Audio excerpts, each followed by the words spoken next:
मैं निशाना बन भी सकता हूँ। मैं आपको क्या बोला कि एक डिफेंस का कोई भी आदमी, कोई भी चीज, उसकी वर्डिंग, उसका, आप एक डिफेंस वाले को 1000 की भीड़ में खड़ा करो, वो 2 मिनट में पहचान में आ जाएगा। कभी भी आप एक नॉर्मल आदमी को, एक सोल्जर को खड़ा करना, आप उसका सिर्फ मूवमेंट, पैर का मूवमेंट नोट करना। स्पाई एजेंट की पर्सनैलिटी में कुछ ऐसी खास बातें होती हैं, उनकी चाल ढाल, बात करने के तरीके में, जिन्हें नोटिस किया जा सकता है और ये पता लगाया जा सकता है कि हाँ, ये एक स्पाई एजेंट है। पहला पॉइंट, स्पाई एजेंट हमेशा अपने आसपास के माहौल पे पूरे तरीके से फोकस्ड होते हैं, अलर्ट रहते हैं। उनके चेहरे पे ना हमेशा एक शांत एक्सप्रेशन देखने को मिलेगा, मतलब बिना अपने ज़्यादा इमोशंस को दिखाए हुए वो अपने काम में लगे रहते हैं, और ये बात ना एक आम इंसान से अलग होती है।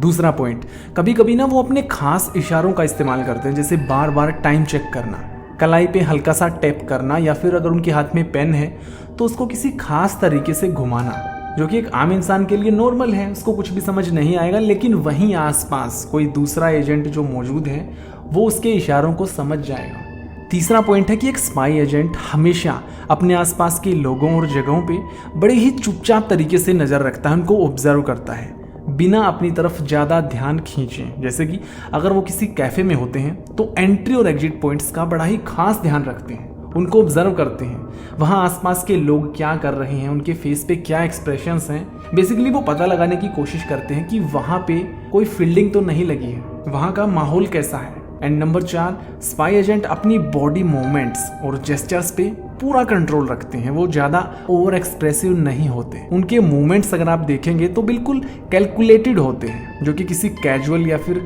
रिलैक्स्ड इंसान के मुकाबले अलग होते हैं। पांचवा पॉइंट कि कई बार स्पाई एजेंट जानबूझ के ऐसे कपड़े पहनते हैं कि वो भीड़ में घुल मिल जाएं, वो सबसे अलग ना दिखें। काफ़ी ज़्यादा सिंपल और न्यूट्रल कलर्स को पहनते हैं, जो कि स्टाइल भी काफ़ी मिनिमल होते हैं। आसपास के लोगों को नोटिस नहीं होगा, लेकिन एक दूसरा स्पाई एजेंट उसको इजीली पहचान लेगा, और ये उसके लिए कोई इंडिकेशन भी हो सकता है। और छठा पॉइंट, एक स्पाई एजेंट ना अपने आसपास की चीज़ों को बिना सीधे घूरते हुए ऑब्जर्व कर लेता है। उनकी आई मूवमेंट्स जो है वो इतनी तेज होती हैं कि वो हर डिटेल पे रणनीतिक ढंग से नज़र रखते हैं, जैसे किसी भी खास ऑब्जेक्ट या फिर इंसान पे हल्का सा ध्यान देना, और उसके बारे में काफ़ी कुछ पता लगा लेते हैं, और उन्हें ये बात नोटिस नहीं होती क्योंकि वो काफ़ी ज़्यादा शातिर होते हैं। तो दोस्तों, ऐसी ही कई सारी छोटी छोटी बातें होती हैं जिन पे ध्यान देकर ये पहचाना जा सकता है कि वो एक आम इंसान से अलग है, और मे बी वो कोई स्पाई एजेंट हो सकता है। आपने कभी इनमें से किसी बात पे ध्यान दिया है? कमेंट करके जरूर बताना।